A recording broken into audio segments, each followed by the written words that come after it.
চাকরির মধ্যে সব রিজিক আপনার মনে হয়? রিজিকের সবচেয়ে বড় অংশ আছে কিসের মধ্যে? বিজনেসের মধ্যে। যারা বিজনেস করে তাদের আন্ডারেই লক্ষ লক্ষ মানুষ চাকরি করে। বাংলাদেশে যে ইকোনমিক সিস্টেম, এই ইকোনমিক সিস্টেমের মূলে কারা জানেন? ব্যবসায়ীরা। কারা? বড় বড় ব্যবসায়ীরা। এমন অনেক ব্যবসায়ী আছেন যাদের একজনের জাকাতের টাকা দিয়ে একটা গ্রামের মানুষকে খাওয়ানো যায়। বিশ্বাস করছেন না? ইকোনমিক তো আমার সাবজেক্ট, আমরা পড়েছি এগুলো, পড়াশোনা করেন, দেখেন।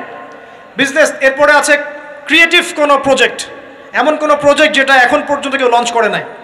এখন অনলাইনে অনেকে আয় করেন না, আজকে থেকে 20 বছর আগে মানুষ এটা করেছিল। এখন অনেক মানুষ বাহির থেকে পড়াশোনা করে দেশে এসে এই যে ডেইরি প্রজেক্ট করছে, পোলট্রি করছে, নতুন নতুন অনেক প্রজেক্ট করছে না? কৃষিভিত্তিক অনেক কাজ করছে। তারা কি সচ্ছল না?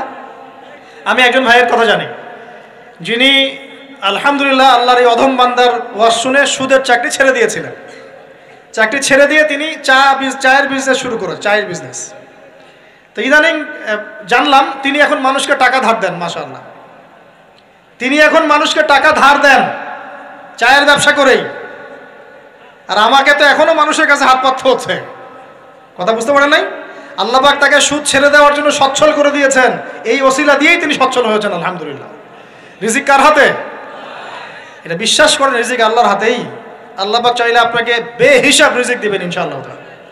অতএব সুন্নতকে বিসর্জন দিয়ে নয়, সুন্নতে থাকেন, আল্লাহ পথ খুলে দিবেন ইনশাআল্লাহ। আল্লাহ পাক তৌফিক দান করুন।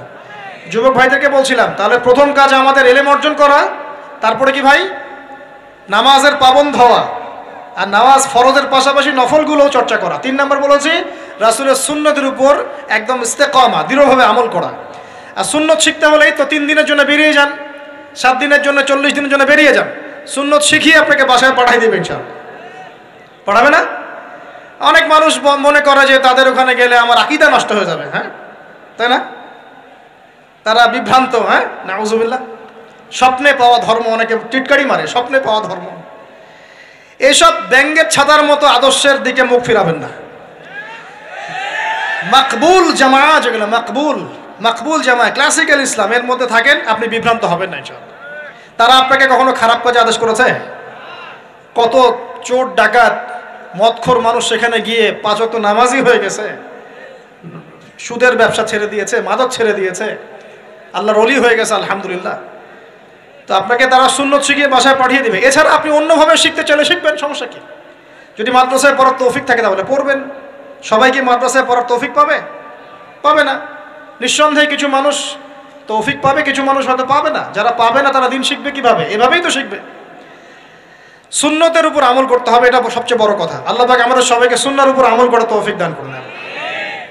4 নম্বর ভাই, যৌবনকালে আমরা আমাদের সময়গুলোকে মূল্যায়ন করবো ইনশাআল্লাহ। কথা বুঝতে পারছি ভাই? সময় মূল্যায়ন কেমন? আপনার দিন রাতের একটা রুটিন থাকবে, এলোমেলো লাইফ লিড করবেন না। এই যে আমরা, আল্লাহ মাফ করুক, আমরা এখন 3টায় 2টায় 4টায় ঘুমাই, 12টা 1টা 2টায় উঠি, নাউজুবিল্লাহ। এতে করে কি আমাদের রুটিন লাইফটা ঠিক আছে? আমাদের খাওয়ার ঠিক নাই, আমাদের ঘুমের ঠিক নাই, আমাদের মানে খাবারের যে অভ্যাস, খাদ্যাভ্যাসে ঠিক নাই। আমরা একটু খেলাধুলা আগে করতাম, সেটাও এখন করি না। সারাদিন ফোন নিয়ে বসে থাকি, আর এই যে ইউটিউব ফেসবুকে বসে থাকি। গোল হয়ে বসে লুডো খেলে। গোল হয়ে কি করে? লুডো খেলে, অনলাইনে গেমস খেলে, অনলাইনে পাবজি খেলে, ফ্রি ফায়ার খেলে। আগে তো তাও ছেলে পেলে একটু ফুটবল খেলতো, ক্রিকেট খেলতো, আমরাও তো খেলেছি। ওই সময় তাও আলহামদুলিল্লাহ আমাদের ফিজিক্যাল ফিটনেস অনেক ভালো ছিল। এখন ওগুলো বাদ দিয়ে যে মানুষ পর্নোগ্রাফি দেখছে, লুডো খেলছে, পাবজি খেলছে, ফ্রি ফায়ার খেলছে, সারাদিন অনলাইনে বসে অথর্বর মতো বসে আছে, এটা কি ভালো হচ্ছে? এজন্য অ্যাটলিস্ট ফজরের নামাজ পড়ে জিকির আজগার করে পড়াশোনা করে আধা ঘন্টা 1 ঘন্টা একটু খেলাধুলা করলে কি সমস্যা? একটু ফুটবল খেলেন, দৌড়াদৌড়ি করেন, জগিং করেন, একটু ব্যায়াম করেন। আল্লাহ পাক আপনাদের যৌবনে বরকত দান করুন, আমিন। এই কাজগুলো করতে হবে কি না? ভালো না খারাপ? করেন। আর নিয়মতান্ত্রিক লাইফ লিড করবো আমরা। নিয়মতান্ত্রিক, আমার জীবনে একটা রুটিন থাকবে, এই রুটিনের বাইরে যাব না। পড়াশোনার রুটিন থাকবে, খেলার বা এক্সারসাইজ রুটিন থাকবে, খাওয়া দাওয়ার রুটিন থাকবে, দাওয়ার রুটিন থাকবে, আমি আলেম ওলামাদের কাছে যাব, এই রুটিন থাকবে। একটা রুটিন লাইফ লিড করবেন, এলোমেলো জীবনযাপন করবেন না। আল্লাহ পাক আমাকে তৌফিক দান করুন, আপনাদের সবাইকে তৌফিক দান করুন। কয়টা বলেছি ভাই বলেন? 6 নাম্বার, যৌবনকালে সবচেয়ে বেশি বেঁচে থাকবো নারীর ফিতনা থেকে। কি থেকে ভাই? যৌবনকালে সবচেয়ে বেশি বেঁচে থাকবো কি থেকে? একটা হাদিস বলি, নবী সাল্লাল্লাহু আলাইহি ওয়াসাল্লাম বলেছেন, মা তারাকতু বা'দি ফিতনাতান আদাররু আলা রিজালি মিনান নিসা। আমি আমার পরে, নবীজি বলছেন, আমি আমার পরে পুরুষদের জন্য নারীদের চেয়ে ভয়ঙ্কর কোনো ফিতনা রেখে যাই নাই। কেমন ফিতনা? আপনি একটু অনেস্টলি বলেন তো দেখি, যে আমরা যারা পর্নোগ্রাফিতে টুকটাক আসক্ত বা এ ধরনের অনলাইনে বা অফলাইনে এই ধরনের হারাম সম্পর্কের সাথে আছি, মন থেকে কি আপনি ফিল করেন যে আল্লাহ আপনার সাথে আছেন? বলেন তো দেখি, অনেস্টলি বলেন। আপনি যখন নামাজ পড়ে বাসায় ফিরে যান, ফিরে যেতে যেতে যদি আপনার চোখে খারাপ কিছু পড়ে, আপনার মনের নূরটা নষ্ট হয়, আপনি বুঝতে পারেন না? বুঝতে পারেন না? যখন আপনি এরকম হারাম কোনো সম্পর্কে আছেন, নাউজুবিল্লাহ, আপনার মনটা যে শক্ত হয়ে গেছে, আপনি বুঝতে পারেন না? আল্লাহর ওয়াস্তে নারী জাতির ফিতনা থেকে সর্বোচ্চ দূরত্ব অবলম্বন করবেন। আল্লাহ পাক তৌফিক দান করুন। কি করব তাহলে আমরা? ওই যে বলেছি, হালাল সম্পর্ক করতে পারলে হালাল, যদি করতে না পারি সবর করবেন। কি করবেন? সবর করবেন, ভালো কাজে ব্যস্ত থাকবেন, বেশি বেশি রোজা রাখবেন। কি করবেন? বেশি বেশি রোজা রাখবেন। সোমবারে রোজা রাখবেন, বৃহস্পতিবারে রোজা রাখবেন। এভাবে আপনি আপনার জীবনটা গুছিয়ে নেন, আল্লাহ পাক প্রবৃত্তিকে নিয়ন্ত্রণ করার ক্ষমতা দিবেন ইনশাআল্লাহ। এরপরেও যদি ভুল হয়ে যায়, হতে পারে এই যুগটা ফিতনার যুগ, চরম ফিতনার যুগ। যদি কোনো ভুল হয়ে যায়, খবরদার আপনি হতাশ হবেন না। ভুল হয়ে গেলে কখনো হতাশ হবেন না। হতাশা শয়তানের পক্ষ থেকে আসে, কখনো হতাশ হবেন না। দেন ওযু করে জায়নামাজে দাঁড়িয়ে 2 রাকাত নামাজ পড়ে আল্লাহকে বলবেন, আল্লাহ আমার ভুল হয়ে গেছে, আমাকে মাফ করে দাও। পারা যাবে ইনশাআল্লাহ। জীবনে কখনো হতাশ হবেন না। জীবনে যাই হয়ে যাক না কেন, কখনো হতাশ হবেন না। মনে রাখবেন, আল্লাহ আপনার রব, আল্লাহ আপনার সাথে আছেন ইনশাআল্লাহ। অতএব নারীর ফিতনা থেকে নিজেকে বাঁচিয়ে রাখার চেষ্টা করুন। আল্লাহ পাক তৌফিক এনায়েত করুন। 7 নাম্বারটা হচ্ছে, এই সমাজ আপনাকে যেভাবে শেখায়, কিভাবে শেখায়? এই যে স্কুল, কলেজ, ইউনিভার্সিটি, চাকরি, বিয়ে, সন্তান প্রতিপালন, আর তারপর ইন্না লিল্লাহি ওয়া ইন্না ইলাইহি রাজিউন, এই তো শেখায় নাকি? সবসময় মনে রাখবেন যে আল্লাহ রাব্বুল আলামিনের পরিকল্পনাই আপনার উপরে সবচেয়ে বেশি অগ্রাধিকার যোগ্য, সমাজের পরিকল্পনা নয়। পরিবার আপনাকে চাপ দিচ্ছে, চাকরি পাস না, পড়াশোনা করিস না, হ্যাঁ পড়াশোনায় কেন তুই 80 নম্বর পাইলি না, কেন চান্স পেলি না, কবে চাকরি পাবি, কবে আমাদেরকে দেখবি, খাওয়াবি, পড়াবি, এই যে চাপগুলো চারপাশ থেকে আসে কিনা? অনেক যুবক দেখা যায় মাদকাসক্ত হয়, অনেকে দেখা যায় আত্মহত্যা করছে ইদানিং, করছে কিনা ভাই? এই শব্দটা থেকে আমি এই পয়েন্টটা আজকে লিখেছিলাম যে ভুলেও আল্লাহর প্রতি বিশ্বাস এবং তাওয়াক্কুল হারাবেন না। সমাজ যেভাবে শেখায়, সমাজ চারপাশে যে চাপ আপনাকে দিচ্ছে, এই চাপে নিজে গা ভাসিয়ে দিবেন না। আপনি আল্লাহর কাছে দোয়া করবেন, আল্লাহর কাছে পথ চেয়ে নেবেন এবং আল্লাহর প্রতি তাওয়াক্কুল ভরসা করবেন। কখনো আল্লাহর পথ বেছে নেবেন। কি হয়েছে? 80 নম্বর পান নাই তো কি হয়েছে? আপনি চেষ্টা করেছেন কিন্তু চান্স পান নাই তো কি হয়েছে? চেষ্টা তো করেছেন আপনি চেষ্টা করেছেন ইউনিভার্সিটিতে চান্সের জন্য, আপনি চান্স পাই নাই, চেষ্টা করেছেন না আপনি? বাস, চেষ্টা করেছেন, পাই নাই, তাকদিরে ছিল পাই নাই, বাস। আমি আমার চেষ্টা করেছি। কখনোই আত্মহত্যার পথ বেছে নেবেন না। আর আমরা পিতা মাতাদেরকে রিকোয়েস্ট করব, কোনো অবস্থাতেই সন্তানকে এত বেশি চাপ দিবেন না যে সন্তানটার এই কোমরটাই ভেঙে চলে যায়। এই সমস্যাগুলো দিন দিন বাড়ছে সমাজের মধ্যে। কেন এত চাপ দিচ্ছেন? তার প্রতিভা কোথায় খুঁজে বের করুন। তাকে জোর করে কেন টেনে লম্বা করার চেষ্টা করছেন? আমাদের সমাজে বাচ্চা হয়ে গেলেই তার পিঠে একটা সিল মেরে দেয়, হয় ডাক্তার না হলে ইঞ্জিনিয়ার। কেন? এর বাইরে কোনো প্রফেশন নাই। আমার সন্তানকে হয় ঢাকা বিশ্ববিদ্যালয়ে চান্স পেতে হবে, না হলে বুয়েটে, না হলে এখানে। এর বাইরে আর কোথাও পড়ারই জায়গা নাই। আর এখানে পড়লেই আমার সে ছেলে বা আমার মেয়ে একদম সবচেয়ে বড় জ্ঞানী হবে, অন্য কোনোভাবে হবে না, এটা গ্যারান্টি দেওয়া আছে? যারা সভ্যতা বিনির্মাণ করেছেন তারা কয়জন বড় বড় ডিগ্রি সার্টিফিকেট পেয়েছেন খুঁজে বের করে দেখেন, খুঁজে বের করে। আমরা ফিলোসফির মধ্যে যে ফিলোসফারদের হিস্ট্রি পড়েছিলাম, তাদের মধ্যে বেশিরভাগই দেখা যায় স্কুলেও যায় নাই, কলেজেও যায় নাই। আছে না? এমন আছে। আমি বলছি না আপনারা যাবেন না, আমি বলছি জ্ঞানের মানদণ্ড এটাই নয় যে আমার সার্টিফিকেট অর্জিত হয়েছে, সার্টিফিকেটটাই জ্ঞানের মানদণ্ড নয় তো। হ্যাঁ, প্রতিযোগিতার একটা জগৎ আছে, আমাকে সে জগৎ উতরাতে হবে। আপনি চেষ্টা করবেন, যদি না হয় তাকদীরে ছিল, হয় নাই, বাস হয় নাই। আমাকে আল্লাহ পাঠিয়েছেন তার ইবাদত করার জন্য, এখানে আত্মহত্যা করার জন্য আল্লাহ আমাকে পাঠান নাই। আমার জীবন যদি দিতেই হয় তাহলে আল্লাহর জন্য দিব ইনশাআল্লাহ। ঠিক আছে কথা? ব্যাস, দুনিয়ার জন্য নয়। আল্লাহ পাক বোঝার তৌফিক দান করুন। কটা বললাম? 7টা না 8টা? 7টা। 8 নাম্বারটা ইম্পর্টেন্ট এবং এটা আপনাদের জন্য মজাদার। সেটা হলো 8 নাম্বারটা বেশি ইম্পর্টেন্ট। এটা হচ্ছে দিনের পথে চলার ক্ষেত্রে আপনি অনেক রকম মতবাদ পাবেন সামনে। কেউ বলবে আমারটা সঠিক, কেউ বলবে না ওরটা নয়, আমারটা সঠিক, কেউ বলবে না আমার দলটা সঠিক, কেউ বলবে না ওর সংগঠন সঠিক। এগুলো আপনার কান ভারী করে ফেলবে একদম। তখন মনে হবে যে আগেই ভালো ছিলাম রে ভাই, নামাজ পড়তাম না, এখন নামাজ পড়া শুরু করে দেখলাম যে আরে হাতটা বাঁধবো কোথায় এটাই তো ফিক্স করতে পারতেছি না। এখন আমার কিছু তো অভিজ্ঞতা আছে ভাই, নাকি ভাই? ওর আলোকে একটা কথা বলি, সেটা হলো সমাজে কিছু ইখতিলাফি মাসআলা আছে, এই মাসআলাগুলো কানেও ঢুকাবেন না। আপনি ইবাদতের মধ্য দিয়ে আল্লাহকে পাওয়ার চেষ্টা করবেন। এবং চিরায়ত একটা ইসলাম আমরা ফলো করছি না, এই ইসলামের মধ্যে এমন কিছু নাই যেটা আপনাকে জাহান্নামে নিয়ে যাবে, এমন কিছু নাই। হ্যাঁ, প্রত্যেকটা ঘরানার মধ্যে কিছু বিভ্রান্ত মানুষ থাকতে পারে, এমন কিছু মানুষ এমন আমল করছে যে আমলটা হয়তো কোরআন এবং হাদিসে নাই। এটা তার সমস্যা, কোরআন সুন্নাহর সমস্যা নয়। কথা বুঝতে পারছেন? এটা তার সমস্যা, সে এটাকে সেই বেদাতটা করছে, সেই শিরকটা করছে। তার মানে এই নয় যে কোরআন হাদিস আমাকে শিরক শিখিয়েছে, বেদাত শিখিয়েছে। কোরআন এবং হাদিসে যেটা আছে এটা সুন্দর এবং এটা চিরায়ত একটা ক্লাসিক্যাল ইসলাম আমাদের কন্টিনেন্টে আছে, বাংলাদেশেও আছে। এখানে থাকলে আপনি বিভ্রান্ত হবেন না ইনশাআল্লাহ তাআলা। বরেণ্য ওলামায়ে কেরামদের কাছে গিয়ে অন্তত একজন হকপন্থী আলেমের সাথে পরামর্শ করে আপনি আমল করার চেষ্টা করবেন। আর যে বিষয়গুলো নিয়ে ইখতিলাফ আছে এগুলো নিয়ে সমাজে মত পার্থক্য সৃষ্টি করে সমাজটাকে বিভক্ত করতে যায় না। আল্লাহর ওয়াস্তে মসজিদ ভাগ করতে যায় না, সমাজকে ভাগ করতে যায় না। জাতিগত ঐক্যটা রক্ষা করেন, আল্লাহ পাক বোঝার তৌফিক দান করেন।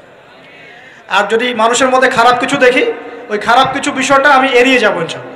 অ্যান্ড কোনটা ভালো কোনটা খারাপ আমি বুঝবো কিভাবে? আমি 10 জন আলেমের সাথে পরামর্শ করবো, বাস। আমি এত বড় আলেম নই, তাহলে আমি 10 জন আলেমের সাথে পরামর্শ করব যে হুজুর এই বিষয়টা চলছে, এটা সম্পর্কে আসলে বিষয়টা কি। একটা ঘরানার দিকে কখনো আপনি সাম্প্রদায়িকভাবে বায়াসড হয়ে যাবেন না। আপনি আপনার চিন্তাটাকে লিবারেল রাখবেন, হকটা যেখানে পাবো সেটা নিব ইনশাআল্লাহ।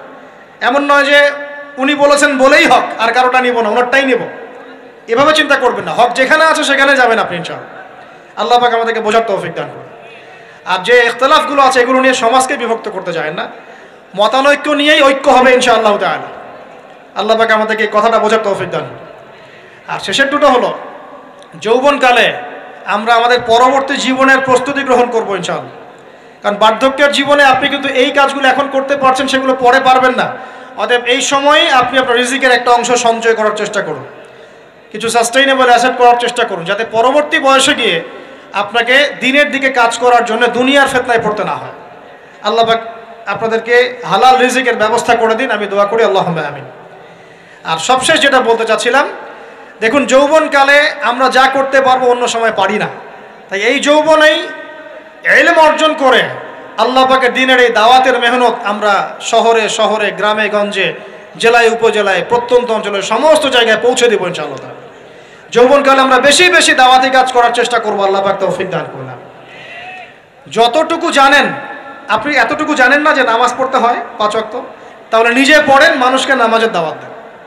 আপনি এতটুকু জানেন না যে ভাই সুদ খাওয়া হারাম, জানেন কি না ভাই? ব্যাস আপনি মানুষকে বলেন যে ভাই হালাল খাই, সুদ না খাই। আপনি এতটুকু জানেন না যে জেনা করা হারাম, বাস আপনি আপনার বন্ধুকে দাওয়াত দেন, ভাই জেনার দিকে যাস না এবং হারাম অ্যাফেয়ার্সে যাস না। যতটুকু জানেন অতটুকু মানুষের কাছে পৌঁছে দেন, আল্লাহ পাক তৌফিক দান করুন। যুবক ভাইদেরকে আমি এই 10টা নসিহত করলাম আজকে, এই নসিহতগুলো একটু মেনে চলেন, যৌবনটা সুন্দর হবে ইনশাআল্লাহ। এছাড়া আর অনেক নসিহত আছে, এগুলো ওই যে বইগুলোর নাম বলে দিয়েছি, আল্লামা তাকি উসমানী হুজুরের যে বইগুলো, এগুলো পড়েন, ইনশাআল্লাহ দেখবেন আরও অনেক হেদায়েত আপনি পাবেন। মোটা দাগে কথা হচ্ছে ইলম অর্জন করতে হবে। রাজি আছে কিনা ভাই? রাজি আছে কিনা বলেন? ইলম অনুযায়ী আমল বাড়িয়ে দিব, রাজি আছে কিনা? হকপন্থী ওলামায়ে কেরামের সাথে পরামর্শ করে চলবো, রাজি আছে কিনা? আমরা যৌবনকালে হালাল রিজিক অন্বেষণের চেষ্টা করব, রাজি আছে কিনা? যৌবনের সময়কে বিন্যাস করে চলবো, এলোমেলো জীবনযাপন করব না, রাজি আছে কিনা? নারীদের ফিতনা থেকে বেঁচে থাকার চেষ্টা করব, রাজি আছে কিনা? আগামী দিনের জন্য, ইসলামকে এগিয়ে নেওয়ার জন্য দাওয়াতের মেহনত করব, রাজি আছে কিনা? আচ্ছা, এখন আসেন, এগুলো আমাদের করণীয় ছিল, এটা আমাদের যুবকরা এখন করছে কি সেটা শোনেন। আমাদের যুবকরা এখন কিশোর গ্যাং করছে। কিশোর গ্যাং কি করছে? আপনাদের পরিবারের কর্তা যারা আছেন তাদেরকে আমি একটু রিকোয়েস্ট করবো, আপনার সন্তানের দিকে খেয়াল রাখেন। আপনার সন্তানকে যত ছোট মনে করছেন, আপনার সন্তান এখন এত ছোট নয়। কিশোর বয়সে সে এমন পাপও করে ফেলেছে যা আপনি এখনো করেন নাই। কিশোর বয়সে এমন এমন পাপ করা তার শেষ যা আপনি এখনো চিন্তাও করতে পারেন না। অতএব সন্তানকে শুধু গায়ে গতরে বড় করলে হয় না। আমরা যে সন্তানকে মানুষ করার জন্য নিজের ঘাম ঝেড়ে দিচ্ছি, মানুষ করার অর্থ হচ্ছে ওর আত্মাটাকে গড়ে তোলা, শুধু দেহটাকে গড়ে তোলা নয়, তার আত্মাটাকে গড়ে তুলুন। সন্তানের দিকে খেয়াল রাখেন। ঢাকা শহরে কিশোর গ্যাংয়ের দৌরত্বে টেকা যাচ্ছে না, রাস্তাঘাটে ছিনতাই করছে, মাদক সেবন করছে, মানুষের সম্পদ মোবাইল ধূপ করে কেড়ে নিয়ে দৌড় দিচ্ছে, এক গ্যাং আরেক গ্যাংয়ের সাথে মারামারি করছে। এগুলো শিখছে কোত্থেকে? এগুলো শিখছে আপনার ওই যে অপসংস্কৃতি দেখে দেখে। পশ্চিম থেকে, আমাদের পার্শ্ববর্তী থেকে অনেক অপসংস্কৃতি ঢুকছে ভিতরে, ওটা দেখে দেখে দেখে দেখে শিখছে কি করতে হয় না করতে হয়। দুইটা গ্যাং তৈরি করছে এবং সিনেমাতে যেমন দেখানো হয় সে নিজেকে ওই রকম করে চিন্তা করা শুরু করেছে। এই কনসেপ্টগুলো মানুষ পাচ্ছে কোথায়? নাটক সিনেমা থেকে পাচ্ছে। একটা দল ক্রিয়েট করেছে, সে সেই দলের নেতা হয়েছে, আরেক দল তাকে মারতে আসছে, সে আবার তাকে মারতে যাচ্ছে। এই যে জিনিসগুলো, এগুলো নাটক সিনেমায় দেখানো হচ্ছে না এখন? যুবকরা শিখছে কোত্থেকে এগুলা? নতুন নতুন আমরা আমাদের সংস্কৃতি ধারণ করে যে কাপড় চোপড়গুলো পরি, কিছু মানুষ শেখালো এর চেয়ে এই ফ্যাশনটা ভালো, এটা পরো। ব্যাস ঈদে ঈদে নতুন নতুন ফ্যাশন আসা শুরু করলো। আরে পাঞ্জাবি পায়জামা পরা তো আমাদের বাপদাদাদেরই সুন্নত, এটা বাঙালিদেরই সুন্নত। সব বাদ দিয়ে এখন আমরা কি শুরু করেছি দেখেন তো। তো এগুলো কিন্তু মিডিয়া দিয়ে আপনাদেরকে ঢোকানো হয়, মিডিয়া থ্রু দিয়ে। আমরা দেখছি এখন যুবকরা, বহু যুবক মাদকাসক্ত হয়ে যাচ্ছেন, হচ্ছেন কি না? কিসের এত হতাশা ভাই? কি হয়েছে? আপনার গার্লফ্রেন্ড আপনাকে ছেড়ে চলে গেছে? তা গেছে না হয়তো, কি হয়েছে ভাই? কি হয়েছে? গার্লফ্রেন্ড ছেড়ে চলে গেছে তো কি হয়েছে? আল্লাহ পাকের জমিনে কি মেয়ের অভাব নাকি? 40 জন নারীর দায়িত্ব একটা ছেলেকে নিতে হবে সে জামানায়, মানে মা, বোন, ফুপু, খালা, স্ত্রী, এই সব মিলে 40 জন কাঁধে উঠে যাবে। এখন ঘরে ঘরে মেয়েদের সংখ্যা বাড়ছে না? নবীজি বলেছেন শেষ জামানায় মেয়েদের সংখ্যা বাড়বে, ছেলেদের সংখ্যা কমবে। কমছে কি না ছেলেদের সংখ্যা? এখন হয়তো এভারেজ 100, 104, পরে দেখবেন আরও বেড়ে গেছে। শুধু আমেরিকার হিস্ট্রি ঘেটে দেখেন, ওখানে ছেলে মেয়ের অনুপাতটা কেমন। কমছে সব জায়গাতেই, আরও সামনে কমবে। তো একজন গার্লফ্রেন্ড আপনাকে ছেলে চলে গেছে, ব্যাস জীবনটা উৎসর্গ করে দিতে হবে তার জন্য? এখন কি ফেন্সিডিল, গাঁজা, ইয়াবা এগুলো সেবন করতে হবে? আপনাকে কে সৃষ্টি করেছেন ভাই? কি উদ্দেশ্যে? প্রথমে কি একটা বলেছে, কি উদ্দেশ্যে? আমাকে আল্লাহ পাঠিয়েছেন দুনিয়াতে নামাজ পড়তে, রোজা রাখতে, দিনের প্রচার করতে, দিনের জ্ঞান অর্জন করতে, এই তো। তা আমি একজন মেয়ের জন্য জীবন নষ্ট করে দিব কেন? আমি তাহলে আল্লাহর কাছে কি মুখ দেখাবো আর নবীর কাছে কি মুখ দেখাবো? ওখানে গিয়ে বলবো আল্লাহ আমি আমার অমুক প্রেমিকার জন্য আশেক হয়ে একদম জীবন দিয়ে দিয়েছি, আত্মহত্যা করেছে? গেছে ভাই, যাইতে দেন। যে ব্যক্তি আপনার অবস্থানকে মূল্যায়ন করে নাই সে আপনার যোগ্য ছিল না। এখন আপনি কি করবেন? নিজের অবস্থান উন্নত করেন, আপনার পিছনে লাইন ধরে ঘুরবে ইনশাআল্লাহ। এটাই বাস্তবতা। দুনিয়া খুব খারাপ জিনিস। মানুষ মানুষের অবস্থানকে মূল্যায়ন করে, মানুষ মানুষের অবস্থানকেই মূল্যায়ন করে, কিন্তু আল্লাহ রাব্বুল আলামিন আপনাকে সর্বাবস্থায় ভালোবাসেন, আলহামদুলিল্লাহ। অতএব এই যৌবনকালে বেশি বেশি ইবাদত করতে থাকেন, আল্লাহ পাক তৌফিক দান করুন। এই যৌবনকালে 5 ওয়াক্ত নামাজ তো পড়বেনই, এর পাশাপাশি নফল নামাজগুলো পড়ার চেষ্টা করবেন। এর পাশাপাশি আপনি চেষ্টা করবেন তাহাজ্জুদের ওয়াক্তে একটু নামাজ পড়ার জন্য, কমপক্ষে 2 রাকাত, কমপক্ষে 2 রাকাত, অ্যাটলিস্ট 2 রাকাত নামাজ তাহাজ্জুদের সময় পড়ার চেষ্টা করি। আল্লাহ আমাকে তৌফিক দেখ, আপনাদের সবাইকে তৌফিক দান করুন। ওই সময় আপনি যে দোয়াই করবেন আল্লাহর কাছে কবুল হবে ইনশাআল্লাহ। যে দোয়াই করবেন আল্লাহ কবুল করবেন ইনশাআল্লাহ। যদি আপনার রিজিকটা কি হয়? হালাল হয়। হারাম রিজিক দিয়ে ইবাদত কবুল হয়? হারাম রিজিকের দোয়া কবুল হয়? কবুল হয় না। 3 নাম্বার, এই যৌবনকালে আমরা রাসূলের সুন্নতের উপর বেশি আমল করব ইনশাআল্লাহ। করা যাবে ইনশাআল্লাহ? তাহলে নিয়াত করতে পারি যে ইনশাআল্লাহ চেহারাগুলো পরিবর্তন হবে। চেহারা পরিবর্তন মানে কি? হ্যাঁ, রাখা যাবে না? এখনো গজায় নাই। প্রত্যেক সপ্তাহে আপনাকে নবীর সুন্নতের উপর এরকম করে কুরবানি এবং জবাই করতে কে বলেছে? নবী সাল্লাল্লাহু আলাইহি ওয়াসাল্লামের সুন্নতকে জবাই করাটা কি ভালো কাজ? হ্যাঁ বলেন তো। আমরা তো এমন অনেক নাপিত ভাইদেরকে চিনি যারা এই ধরনের বক্তব্যগুলো শুনে আলহামদুলিল্লাহ জীবন পরিবর্তন করেছেন। তার দোকানে লিখে দিয়েছেন এখানে চুল কাটা হয়, দাড়ি শেভ করা হয় না। খুশি হন নাই? মুসলিমদের কথা বলছি, অমুসলিমদেরকে নিয়ে আমাদের চিন্তা নাই তো? চিন্তা আছে। একটা কথা মনে রাখবেন, একটু কথাটা মনের কান দিয়ে শোনেন। দাড়ি হচ্ছে একমাত্র ভিজিবল সুন্নত। দাড়ি হচ্ছে একমাত্র ভিজিবল সুন্নত। ভিজিবল মানে কি? যা দেখা যায়। দাড়ি একমাত্র ভিজিবল সুন্নত, দৃশ্যমান সুন্নত, যেটা নিয়ে আপনি আমি কবরে যাব ইনশাআল্লাহ। আর কোনো সাইন দেখে বোঝার বুদ্ধি নাই এই ব্যক্তি কত বড় মুসলিম, কত বড় সুন্নতের পাবন ছিল। খালি কপালের সেজদার দাগ আর চেহারার দাড়ি বাকি থাকবে ইনশাআল্লাহ। কথা বুঝতে পারছেন ভাই? নিয়াত করা যায় একটু দাড়ি ছেড়ে দিব, নাকি দাড়ি রাখলে চাকরি পাবেন না? দাড়ি রাখলে মেয়ে দিবে না নাকি? তো যে মেয়ে দাড়ি রাখলে বিয়ে করতে চায় না তাকে বিয়ে করারও দরকার নাই। আর দাড়ি রাখলে যে চাকরি আপনাকে ছাড়তে হয় ওই চাকরিও করার দরকার নেই।